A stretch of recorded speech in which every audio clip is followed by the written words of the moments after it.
Hello everyone, hello from beautiful and peaceful Sacred Valley, where we've been in a lockdown for the last week or so.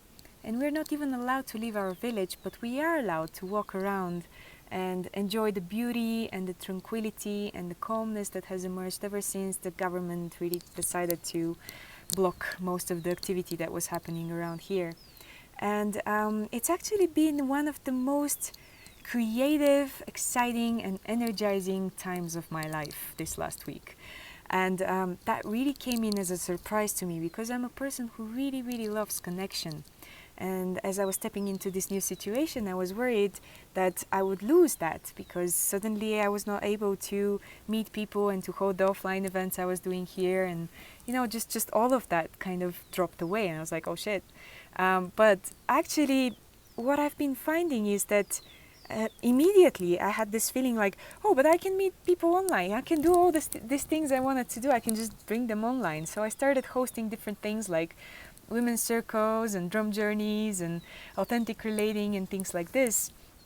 And then one morning I woke up to a message from a friend of mine who was like, Zori, you know what? This is the perfect moment to revive the Connection Playground.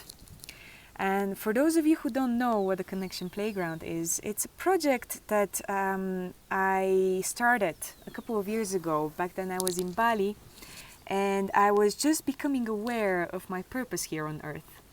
And the way I became aware of it was actually by meeting a sustainability professor from the UK. His name is Jem Bandel. And as I met him, and he told me that based on his latest research, it looked like we have around 10 years or so left of civilization as we know it. And when civilization goes down, there's a high chance there's going to be violence and many of us might perish in the process. So I remember listening to him and just considering this possibility, even if I was not sure like how much I could trust him, although he was a scientist, so it's based on everyone I've known. I was like, okay, this is probably the best person to trust on this. Back then I was like, what if he's right? What if I have 10 years more to live? And my answer to this question was, well, I better make sure I fucking live them. And then the next question was like, okay, so Zori, what does it mean to live them? And my answer was, well, I don't know, but actually what I do know is that I feel alive when I feel connected, when I feel fully present and engaged with myself, my inner world, with other people, with nature. And so then it was like, okay, so does it matter if I die tomorrow or in 10 years or in 50 years? If this is what's making me feel alive, this is what I should be doing with my life.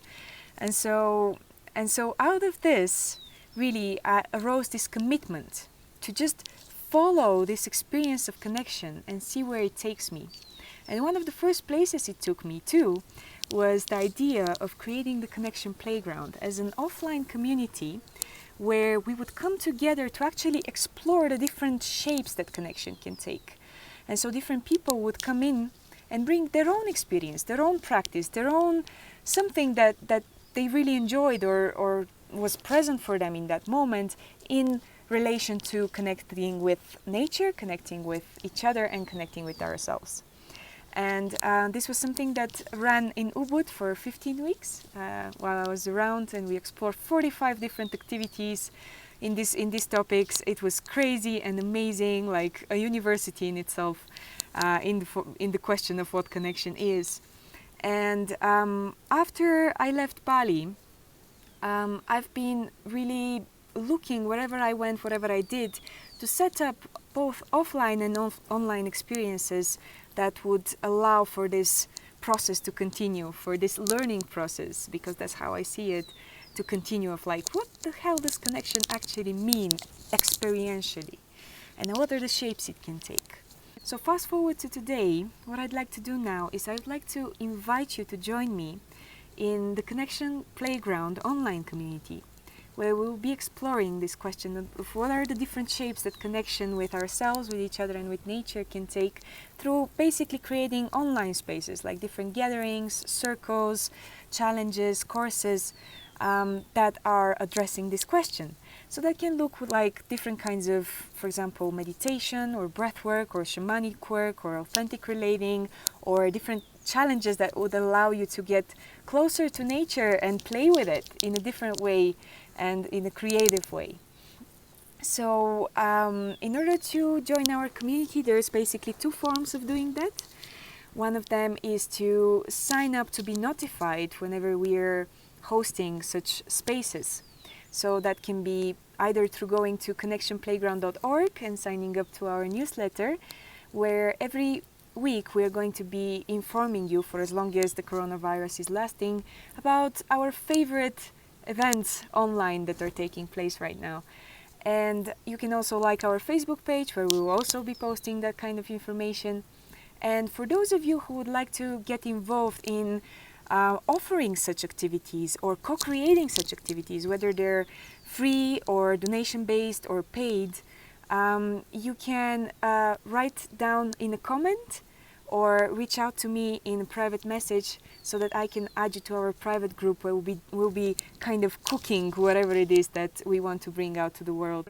It can be done in the spirit of co-creation, it can be done in the spirit of offering what you're already doing, but also we are going to have a space where we are going to be experimenting and exploring together. So I would really love to see you guys there and really see what is emerging from these crazy times we're facing. I'm really looking forward to connecting with you, and I wish you a wonderful, exciting, energizing and inspiring lockdown. Thank you very much.